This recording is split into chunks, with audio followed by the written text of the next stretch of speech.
Glenn Miller Jr. asked about how I use humility in my daily life and what does that look like. And the immediate answer is, how do I use it? Probably not as often as I should. I'm not going to speak for y'all, but sometimes, as much as I try and be humble, I don't always come across that way. And so it's tough trying to balance confidence and humility.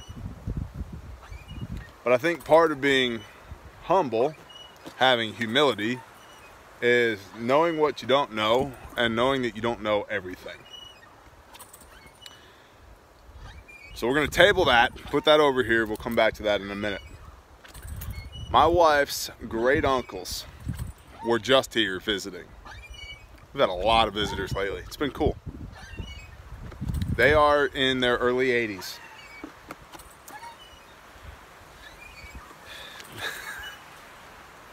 They are grandma's two younger brothers.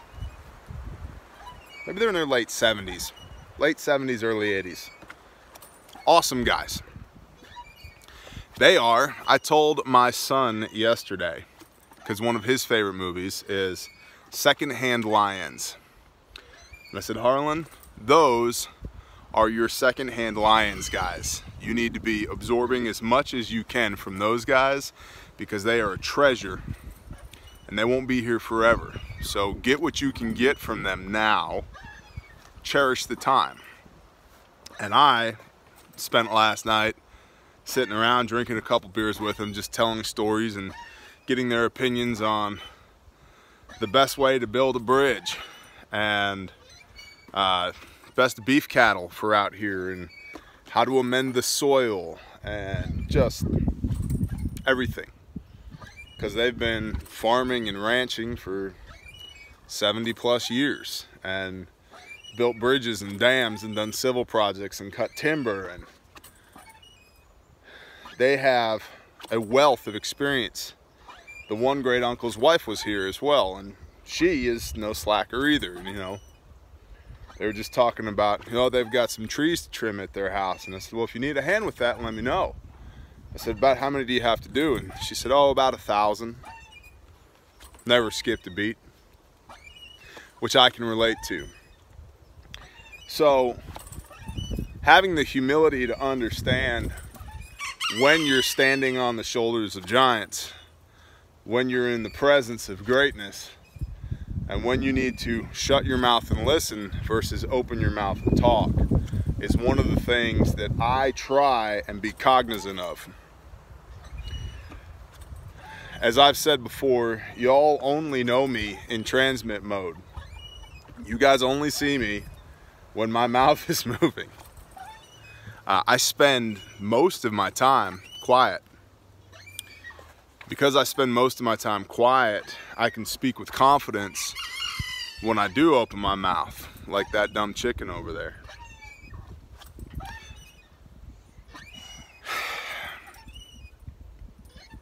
I try and be humble to the fact that I don't know everything. And I don't like to open my mouth unless I'm informed on a piece of information, a situation. The whole reason I started this channel in the first place was I was tired of the bad information out there on the internet that was gonna injure or kill people.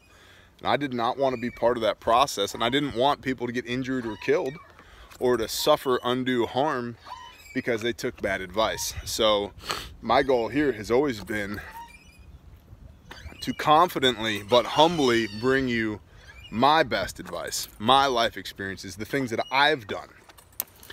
So that's one way. Another way, talking about standing on the shoulders of giants, y'all are familiar with this. I love this axe. This axe belonged to my wife's, nope, there we go. That axe belonged to my wife's great grandfather. her grandmother, who lives up there, her daddy, that she grew up with.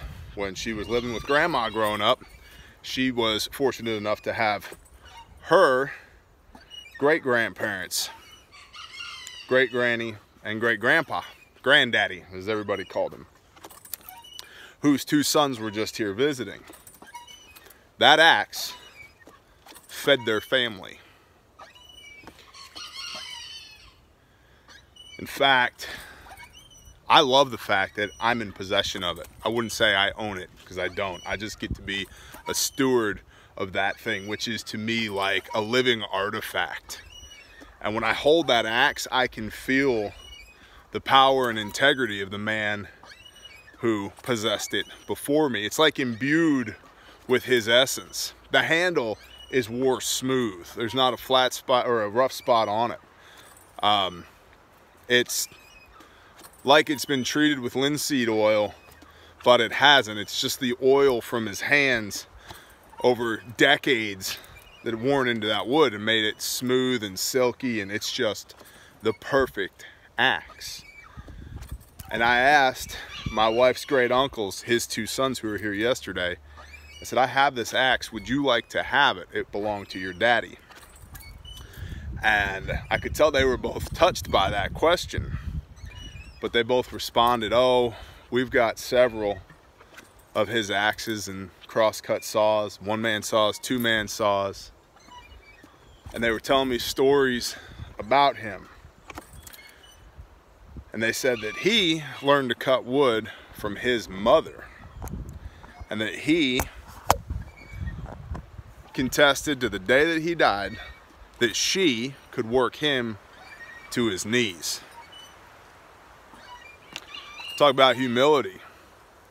Here's a man that he died at 82 years old and could still drive a 10-penny nail with 2 hits of a hammer, 1 to set it and 1 to drive it home. Pop, pop. With an 8-pack of abs and arms that looked like he had bowling balls stuffed into his biceps at 82 years old. Went to bed, didn't wake up, went home to meet his maker. And so it humbles me to have that axe and to be able to use that axe to impart, take care of this property, feed my family, his offspring, his progeny, right? His legacy, his people, with the same axe that he swung day in, day out to feed his family.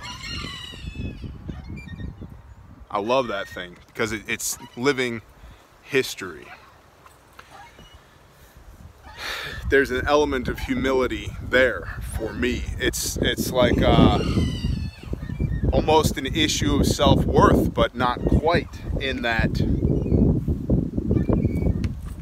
you know, there's this thing called imposter syndrome that a lot of people suffer from, where they wonder, am I worthy of this?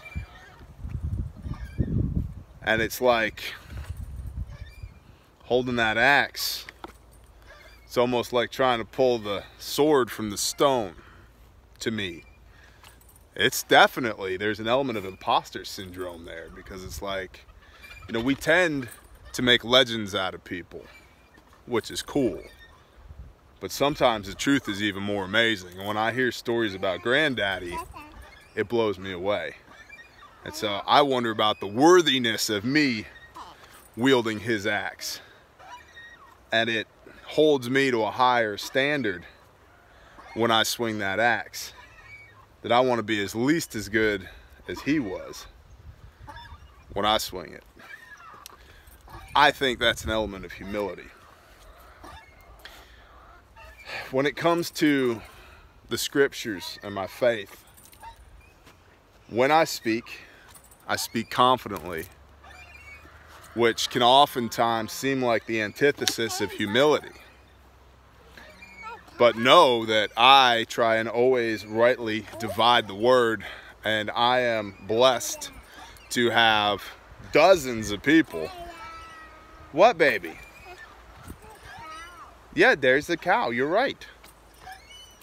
I'm blessed to have dozens of people that I call brother and friend that lead me and encourage me and get me back on the right course when I'm out of line, and to have discourse with that. You know, I was just talking with a brother this morning about feedback loops and the feedback loop that I'm in. Strangely enough, most of the people that I know nowadays keep the way. Who'd have thought, right? But it's good to have outside information that reinforces my convictions, keeps me humble. That I don't know everything. I try and speak with confidence when I do know. But I certainly don't know everything. And one of the things that I find recurring over and over again with the people that I do associate with now, the excellent company that I am blessed to keep daily and weekly, is that we are all humble enough that we are willing to be moved from where we are now to wherever the truth is, if you can just show us. You know, I had an interesting conversation on the side of a mountain recently about AR versus AK that developed into spirituality. And you're probably asking yourself, how's that even possible?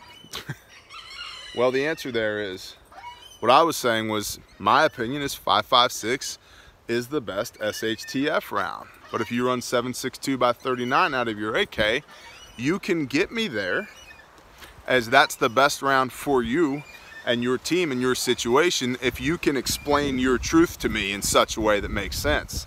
I'm willing to be moved there. I'm willing to be moved from my preconceived notion of 5.56 being the best round, even though it's a pea shooter, right? Size and weight efficient though. I'm willing to be moved if you can present your truth to me and if it resonates with me. That led into a spiritual conversation about what is truth.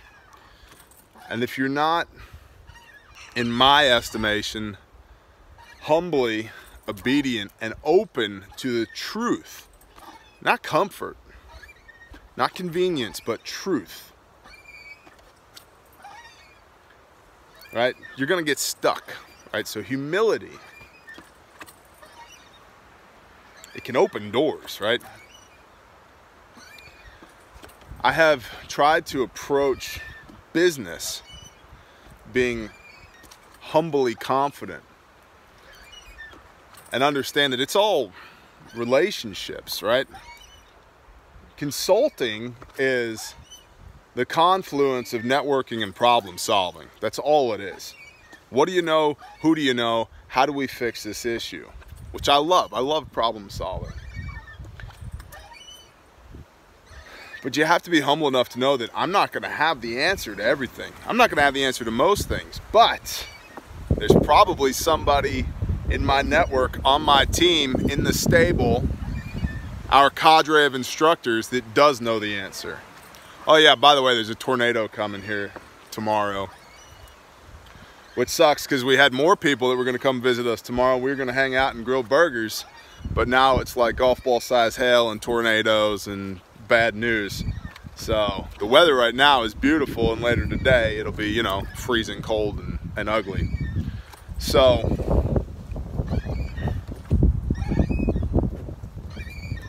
being humbly confident in business allows me to approach the situation, not that I'm trying to sell you something, not that I'm trying to make you take what I'm offering. It's just, how can I help you?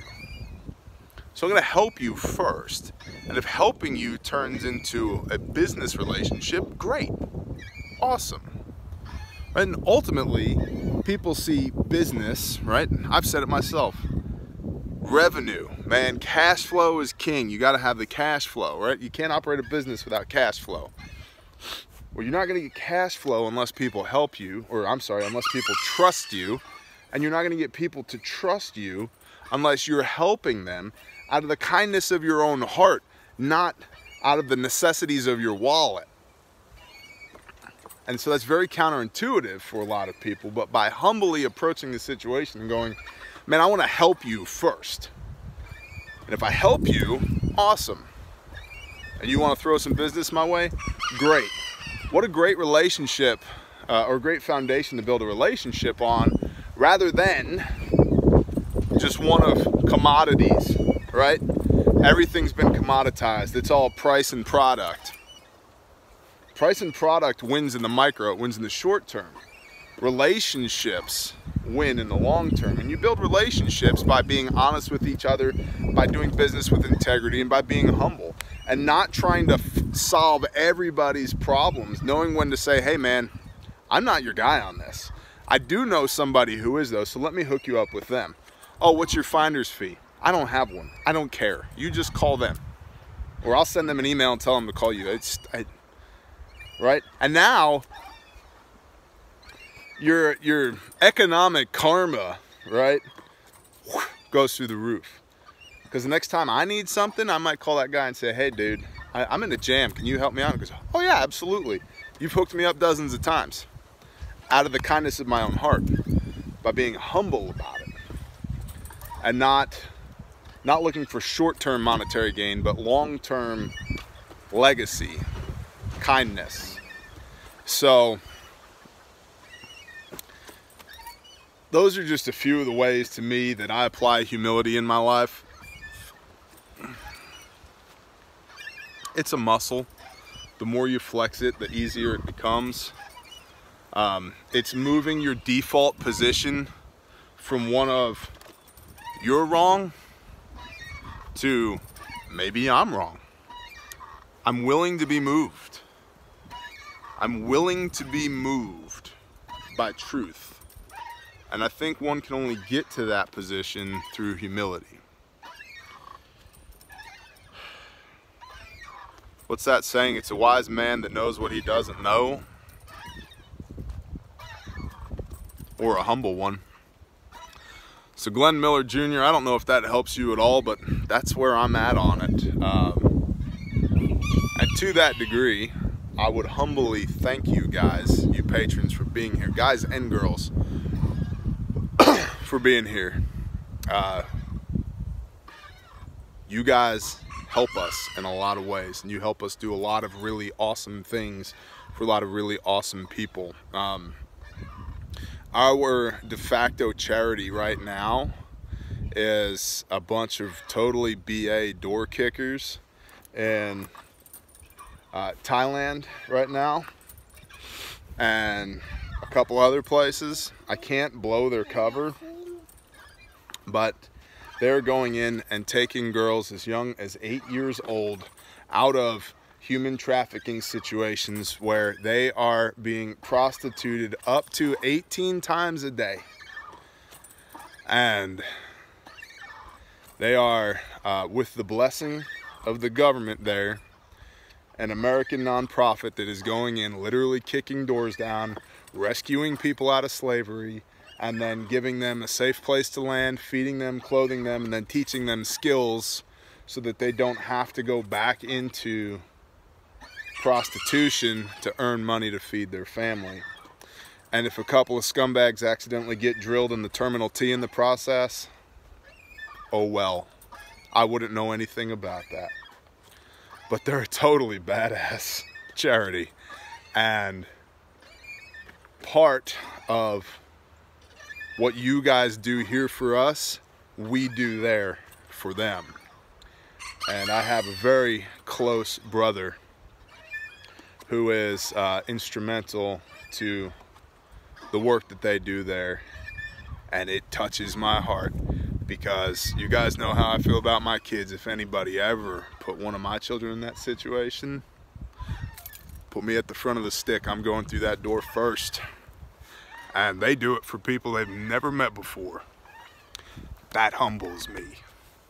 So thank you guys for being good to us and helping us with all of this, so that I can help you with this, so that we can help them with that. Shalom.